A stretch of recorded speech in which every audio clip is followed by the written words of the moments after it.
What's up, Jeremians? Welcome back to another tutorial on the PSR keyboard, and today we'll be working on the quick sampling feature of the E463 and the EW410 of the latest Yamaha PSR keyboard.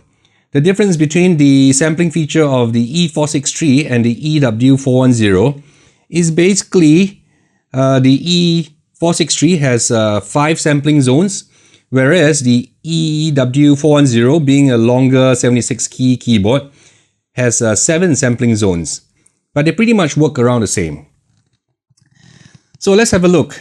The main difference, the biggest difference in the this keyboard now is that of these new buttons here, one which is the quick sampling button, the quick sampling function, and we have the record audio direct to USB function, which is also found in this latest addition to this keyboard. Very useful functions.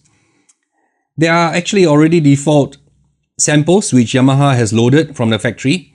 Don't worry if you lose these samples, because they can be restored back to factory standard, and whatever is recorded is actually hardwired into the memory. If you press voice and you press 759, you will go into the sample voice. The sample area is divided into 4 parts. We have area A. If you have a look here, sample zone area A. And this is basically the entire range of the keyboard until this note here. Alright.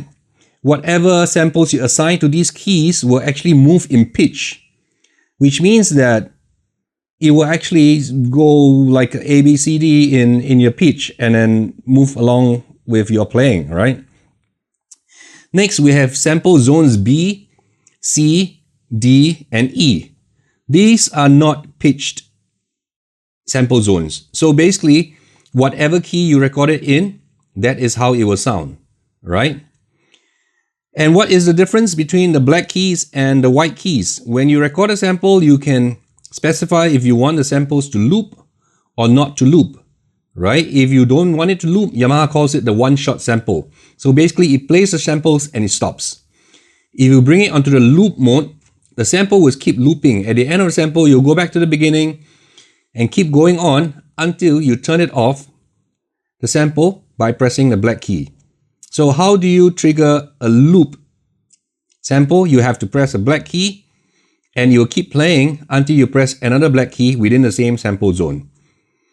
Whereas on the white note, if you just hit it once, it will only be a one-shot sample. Let me just show you what I mean with a live example. So here, Yamaha has already sampled a pitched sound inside there. So here's how it sounds like.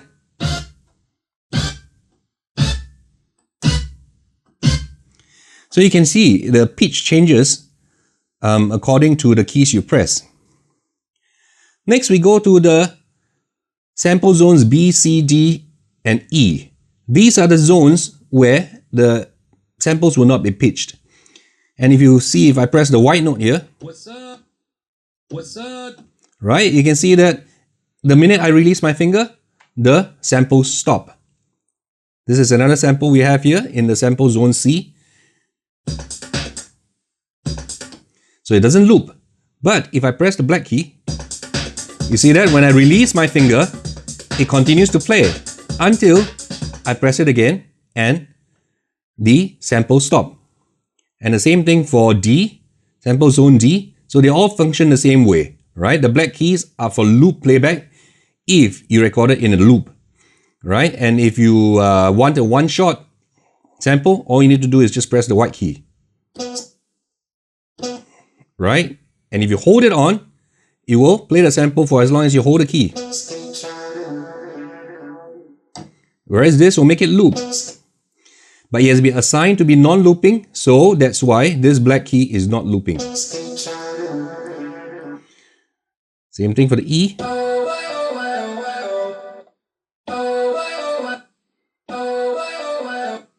Okay, here are the samples, right? So what if you want to record your own samples? This is what you need to do. First, you need to make sure that you have a mini jack cable that will fit into the AUX in.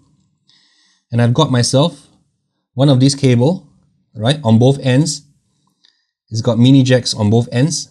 So I'll be plugging in the AUX in here. You want to make sure that you turn down the volume before you plug in your device. So the other thing that you want to have very handy is you can actually have a little smartphone and you can record your samples in the smartphone. Let me give you an example, right? I'm going to start recording something. What's up, Jeremians? So I have done recording. Let's have a listen. What's up, Jeremians? So how do we get this sample in to the E463? So this is what we need to do.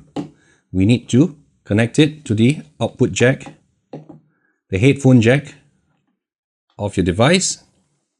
Okay, once you've plugged it in, turn up the volume, and when you press play, what's up, Jeremians? Right, you can hear. And if you think the input is too low, you can actually adjust the input volume, the AUX input volume. You can adjust it to 75, and then whatever you play here will be louder. What's up, Jeremians? Okay, good. Now we're going to assign this voice that I've recorded on the smartphone into this pitch zone here. And how do you do that? First, you enter the quick sampling mode by pressing this button, and you see the screen will go into quick sampling. Next, what you need to do is to specify a key in the zone that you want to map it to. And this will be the pitch that you will use to increase or decrease the pitch. What's up, so let's say I selected this note, all right? So all I need to do next is to press the record button, and on the phone, I have to press play. What's up, Jeremians? And when I'm done, it will start writing, and it will now be assigned to these keys. So now we turn off quick sampling mode, and it will be pitched. What's up, Jeremiah? What's up, Jeremiah? And you can play multiple samples at the same time. What's up, Jeremiah? What's up, Jeremiah? The reason why they are in different speed is because the keys, when they shift the pitch, they will also shift the time of the sample. What's up, Jeremiah? Next, I'm going to teach you how to assign samples to the one shot as well as the loop of this section. So first, you go into quick sampling mode and you select which zone you want to record into. We're going to record into zone D, for example, today. So they will ask you to press the key, and then you press the key, and they'll ask you if you want it to be a looping sample or not. So we are going to say yes, it's going to be a looped sample. So the minute you press record, you will start sampling.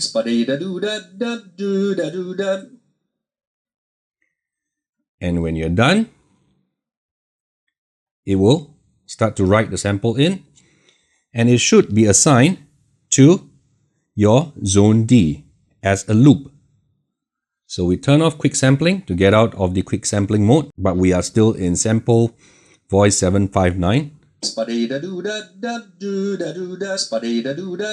You realize that it will keep repeating until I press another black key, because we have specified that it's a loop.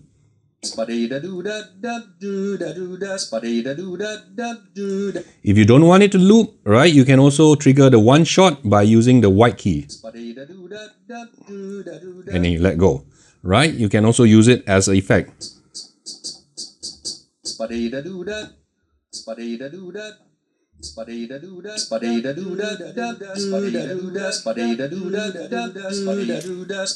So that's triggering multiple samples at the same time. How perhaps you can use the samples is, for example, in a groove, I've selected groove selector here, which is an Afro beat.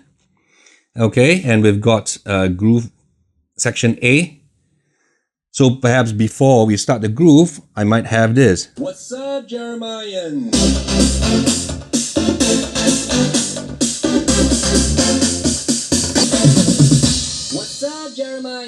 Okay, there you have it. That's a really very rough cut of and quick way of showing you what to do with the different samples. What you can do with it is up to your imagination and up to your musical creativity. But for now, I hope this has given you an idea of what the quick sampling is able to do on the Yamaha E463 and the Yamaha EW410. Remember to subscribe and click on the notification button so that you get the newest videos when I upload it. Till the next time, bye-bye.